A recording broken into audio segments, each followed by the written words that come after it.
In any battle, you can win the fight by battling the enemy directly or by forming a coalition so strong that the enemy doesn't want to fight you. We are faced with pathogens all the time, and we respond by using our immune system, which is by far the strongest weapon that we have. Sometimes we have to resort to drugs when we think that the immune system alone is not going to cut it.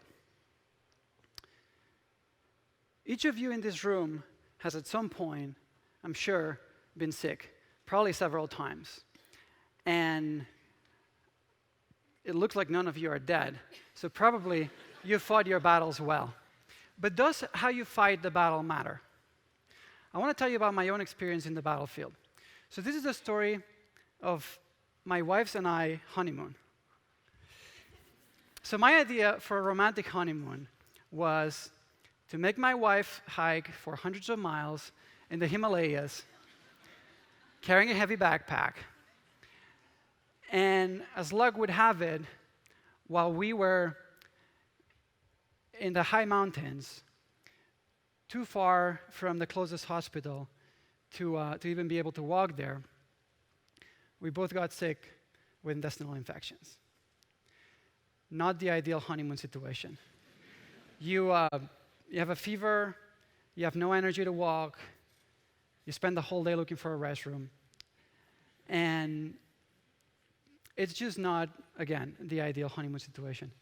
So my wife's choice was to take an antibiotic.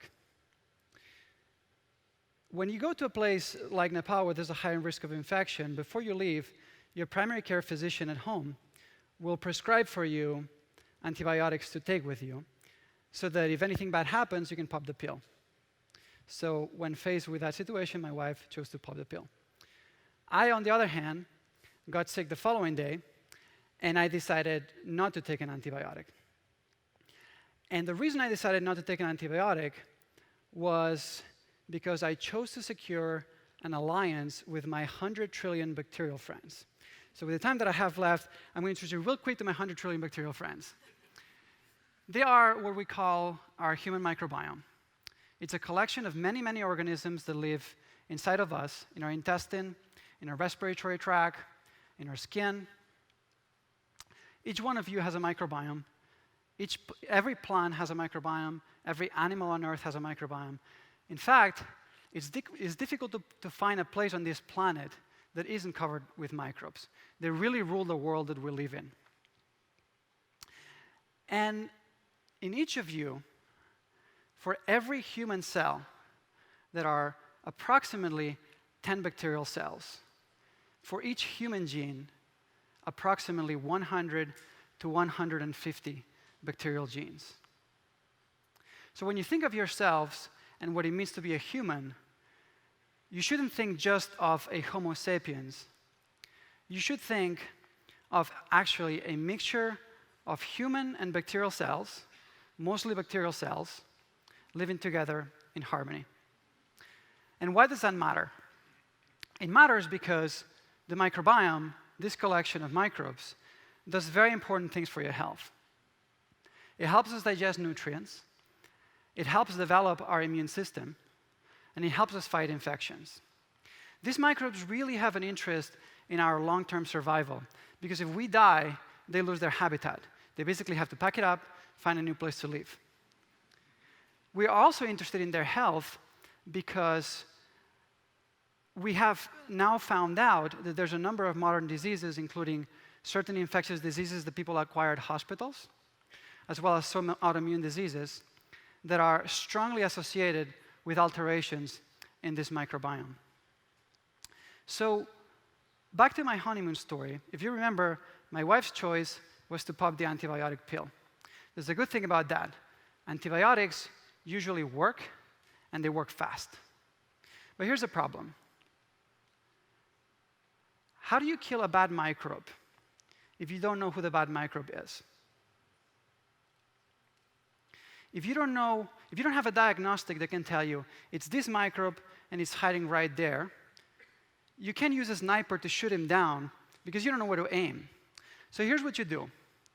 You use a drug that kills as many microbes as possible at once. We call those broad-spectrum antibiotics. Now imagine your gut, and the microbiome in your gut is a beautiful rainforest. It's teeming with hundreds of species, great diversity, a few bad weeds too, but mostly living in harmony. And now imagine a plane flying over this rainforest and spraying it with napalm. This is what a broad-spectrum antibiotic does to your microbiome. It kills the bad microbes. It also kills most of the good microbes. So back to my honeymoon story. My wife felt better after she took the antibiotic, but a few days after, she had what we call a recurrence. What that means is that the infection came back with a vengeance. This could be because the first time around, the antibiotic didn't kill 100% of the bad bugs, or also, and related, because it damaged her microbiome so much that the next time she got reinfected, she was more vulnerable. She didn't have her allies to fight the bad microbe. And you may be thinking, hey, if I was in this situation, I'd do the exact same thing. And you may be right, depending on the context. But what if, instead of being in the mountains in Nepal, away from a hospital, you were at home and all you had was a runny nose? Would it still be worth it then? Our children get an average of 17 courses of antibiotics before they turn 20. Think about that napalm picture as you're digesting this number. So obviously, the way we've been designing drugs, there's a problem with it, because it doesn't only kill bad pathogens, it also kills the microbes that form an alliance with us. And paradoxically, when that happens, we become not less, but actually more vulnerable to getting reinfected. So why have we been developing drugs this way? Well, there's some practical and some financial reasons. From a practical standpoint, if you make a drug that kills many microbes at once, and you don't have a diagnostic to find out which is the microbe that's causing the infection, you basically take the guesswork out. You kill them all. From a financial standpoint, putting on my skeptical hat, the more microbes you kill with a drug, the more diseases you can market it for. But there's a reason that's more important than those two, which is understanding. At the time that these current generations of drugs were developed, we didn't have the benefit of understanding just how important our microbiome is to our health. We didn't see ourselves as an alliance with our microbes. So how can we then design drugs that fight pathogens but don't kill our allies? Well, we already have a system in our body that does that. It's what I before told you is our most powerful weapon, the immune system. When it works well, the immune system is an incredibly powerful army. It has specialized branches that come into play depending on what type of enemy you're fighting, like the Navy and the Air Forces and the Marines. It also has an intelligence system that sounds the alarm as soon as a pathogen gets into a part of your body where it shouldn't be. And it remembers every fight that it has ever fought and how it won it. The dogma in the scientific field is that the reason that we have an immune system is to be able to tell the difference between you, self, and non-self, all the microbes that surround you. The immune system is supposed to protect you and exclude and attack what's non-self. But with what we now know about the microbiome, there's a challenge and a problem with this dogma. If all the microbes are non-self, why then does our immune system viciously attack certain pathogens, while at the same time rolling out the red carpet for 100 trillion microbes to colonize us happily for life? At a company that I founded here in Boston called Vedanta Biosciences with a great group of scientists, we think that the role of the immune system isn't just to tell the difference between self and non-self, that actually it also manages which microbes get to live inside of you and which don't, acting, in fact, as an alliance manager. Think about what this involves for a second. It means that, in plain terms, think of it as the US military plus the United Nations. And in plain terms, this is what it means. It means that if a bad microbe is misbehaving, it gets booted out of your body by the immune system. But all the other 100 trillion microbes that are playing nice, these guys get the royal treatment. We provide them with a place to live, we feed them, we keep them warm, and our immune system doesn't attack them. In return, they return the favor by helping us fight microbes that cause us infections. It's a really good deal for both parties when you think about it. So back to my story about my honeymoon, my part of the story. Why did I choose not to take that antibiotic? The reason I chose not to take the antibiotic is because I happen to believe in everything I told you. And I couldn't get that disturbing picture of the napalm out of my head. So I chose to gamble. I gave my immune system and the allied forces another day to figure things out, to fight the good fight. And they finally resolved the infection for me. I was miserable for a couple of days, but eventually they figured it out. Now, any way you look at it, neither my wife's option or mine is really ideal. She had a recurrence. I basically gambled. I could have ended up in a bad place, you know, being the guy that doesn't have a medical degree but thinks he knows more than his doctor. That guy. So obviously, the immune system doesn't always work. Sometimes we still get infections. Sometimes there's problems in the ranks. The soldiers of that immune army mutiny against ourselves and start attacking our own organs. That's what happens in diabetes. The cells of your immune system start attacking your pancreas.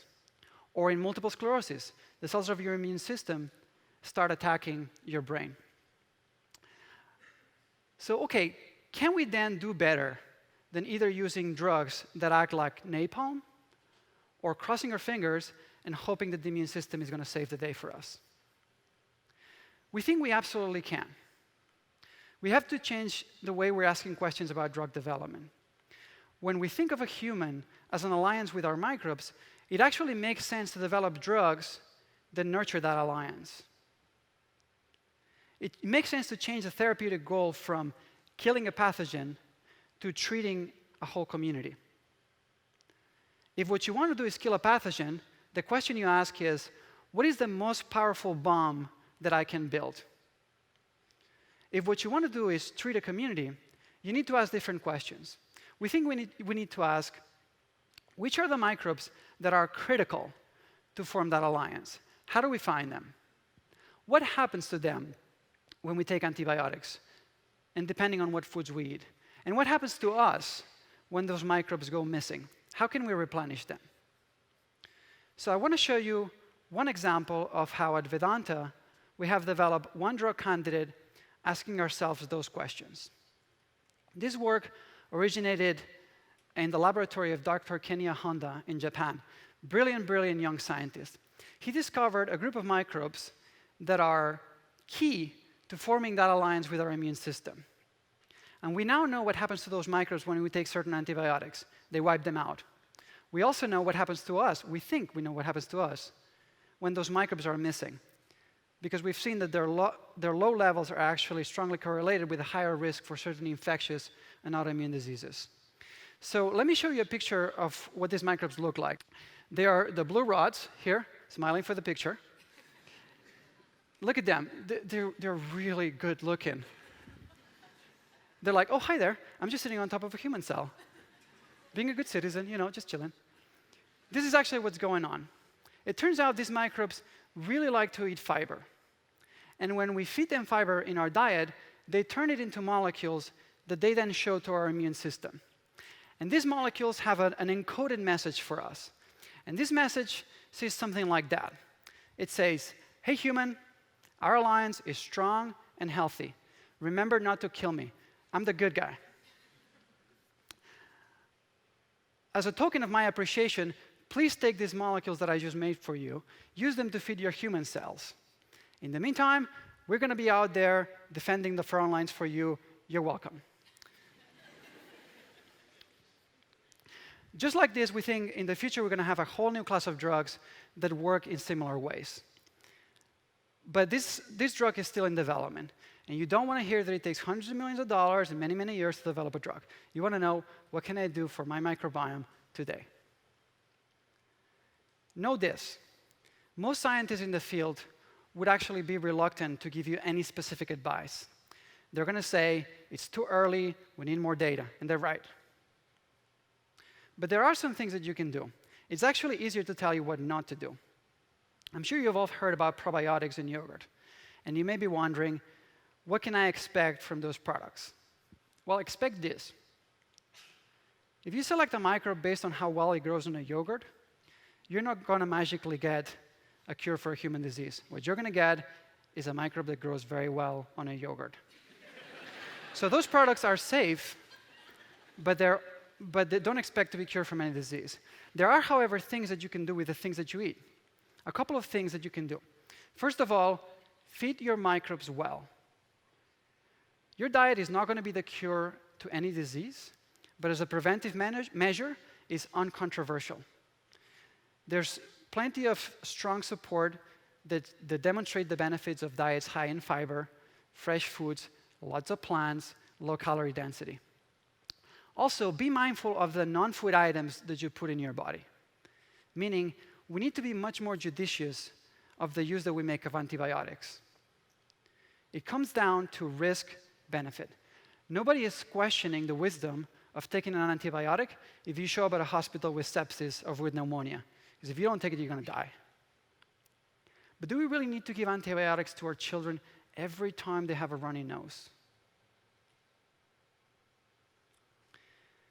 If there's something I want to leave you with, is this. There are times when war is unavoidable. There will always be pathogens around us, and there's nothing we can do about that. But war is also unpredictable. Sometimes you're going to get a recurrence of an infection when you're in your honeymoon. Sometimes your immune system is going to get it wrong and attack your own organs. We need to rethink the way we have been making drugs. Instead of waging war against all microbes, we should be nurturing strong alliances with those that help us stay healthy. Thank you very much.